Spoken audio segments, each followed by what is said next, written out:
Hi there. I think I've shown you my little fairy garden before, but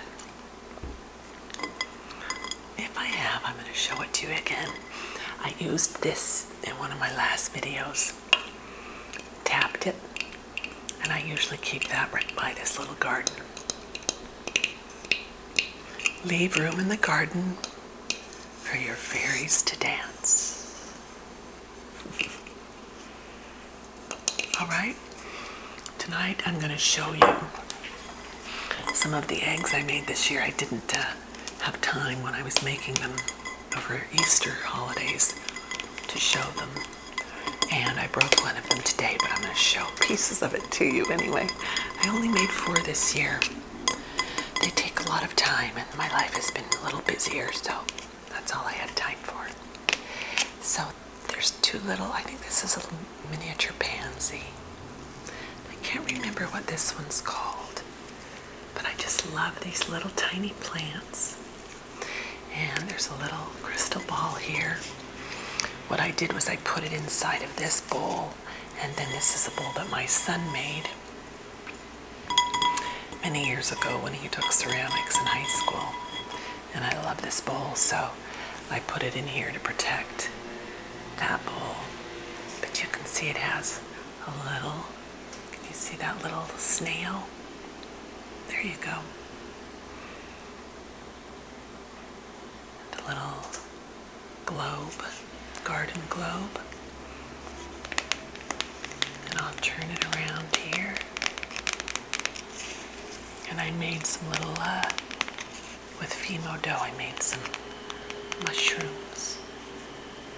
3 little mushrooms that I put in. This one's dropped down too far. You can see there are some little glass stones. I made kind of a glass river that goes through the garden. So there's my little tiny fairy garden. I thought I would just show you how it's growing. I used to have a tall plant in there. It kind of needs 3 to balance it, but the tall ones kind of grow so quickly and they get out of control and take over, so I had to leave it off because I want you to be able to see my little snail. Maybe I'll move these over here now. I think I had my snail on this side before. I change it around every once in a while. Alright, it looks like I've got a Christmas cactus in there trying to survive. And then I'll show you my eggs that I made. I've got an old video where I talk about how I make them. I think I even show you the little tools I use, so I won't go into the tools this time. I'll just show you the eggs.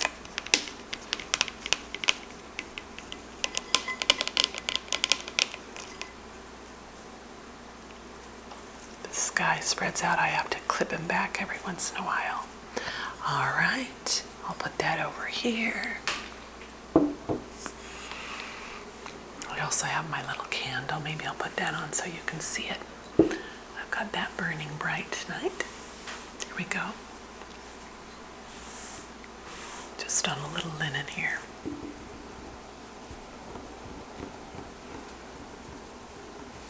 Maybe adjust the camera down just a bit. There we go.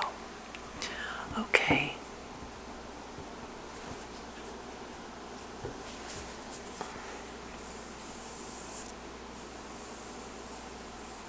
So I'll show you my broken egg first. I put them on the table and they fell off. This is a single color progression. And you can see that there's different colors of purple, different tones of purple on there.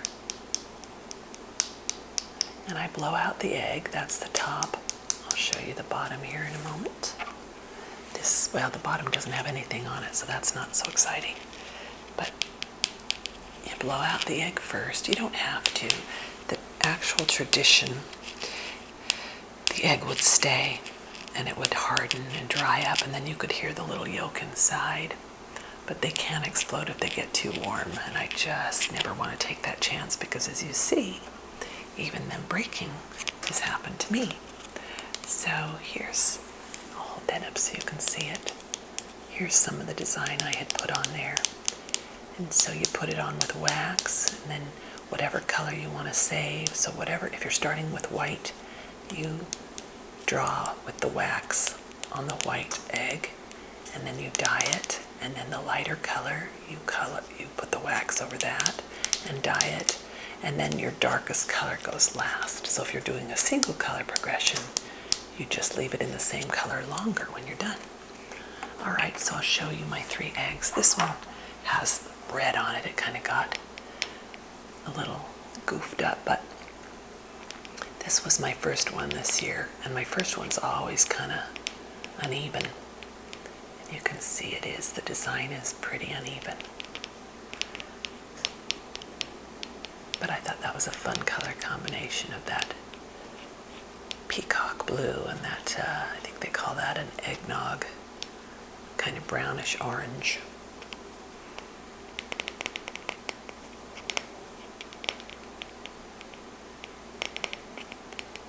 They're fun to make. And I always get my supplies at a place called, I think it's pronounced Pizanska eggs. I think it's called bestpizanska.com. If I remember, I'll put a link to it down below. It's fun to get the supplies, and you can just watch YouTube videos on how to do it. That's what I did, and you just play with them on your own. One thing I learned is that because you hold them while you're drawing on them, they can sometimes not take color where your fingers are, so it's good to sometimes wear a nylon or latex glove while you're working on them so that they don't get that oil on the ends. All right, and here's one that's red and gold. This I thought was such an interesting shaped egg. It doesn't have the narrow top and the wide bottom. It's kind of the same on both ends. Not sure how that happened, but it did. So I'll just hold that up, turn it a little bit so you can see some of the designs. I hope that comes through on the camera.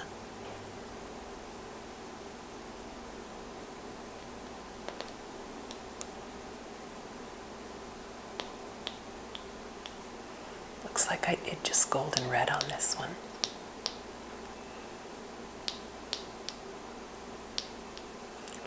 And then the white is the original color. So there's that one. My camera just kind of dulls colors, so I sometimes try to adjust it in YouTube. We'll see how it goes. All right, and my last egg is a single color progression, and it's a lotus flower. I always love doing lotus flowers for some reason. I'm drawn to those. I'll just turn that. A little bit of vine leaves. The beginning of the blossom.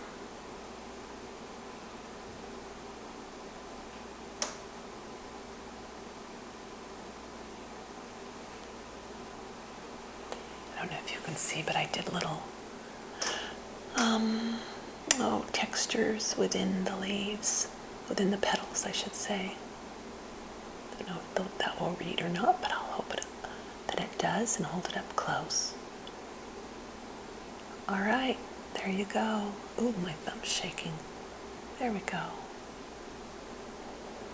And now I'm going to make you all very nervous by tapping them together. I promise to be gentle about it, but there's something about the sound of 2 hollow eggshells tapped together that is, for me, very calming. So I'm going to do that for a little minute, and then I'll say good night.